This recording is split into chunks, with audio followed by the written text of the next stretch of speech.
আমি বোতলের ক্যাপে তেল ঢেলে নিয়েছি। এখন সুন্দর করে আমি গ্লাসে ঢালবো। ঢেলে দিলাম। আমি সুন্দর করে মিশাবো, জোরে জোরে ঝাঁকুনি দেবো যাতে মিশে যায়। আমরা এখন একটু অপেক্ষা করি, তারপর দেখা যাক কি হয়। দেখতে পাচ্ছেন তেলটুকু উপরে ভেসে উঠে গেল, অর্থাৎ তেল পানির সাথে মিশছে না। কিন্তু আমরা একটা যদি থার্ড পার্টি অর্থাৎ অন্য একটা জিনিস এটি যোগ করি, তখন কিন্তু ইজিলি তেল এবং পানি একসাথে মিশে যাবে। আমরা তার জন্য হুইল দিব। আপনারা শ্যাম্পু কিংবা সাবান দিতে পারেন। ওকে, আমি একটু এখন হুইল দিব, তারপর মেশানোর চেষ্টা করব। আমি চামচ করে 1 চামচ দিই প্রথমে।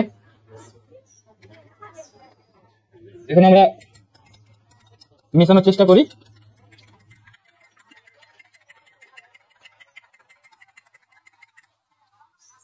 দেখতে পাচ্ছেন সম্পূর্ণ তেল এবং পানি একসাথে মিশে গেছে।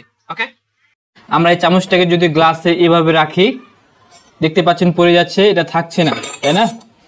আমি আপনাদেরকে একটু ভালোভাবে দেখিয়ে দেওয়ার চেষ্টা করি। আমি যদি চামচটা এইভাবে রাখি, চামচটা কিন্তু থাকছে না, তাই না? পড়ে যাচ্ছে।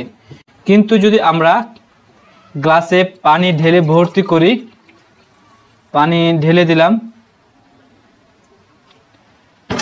এখন আমরা সুন্দর করে গ্লাসের এখানে রাখবো।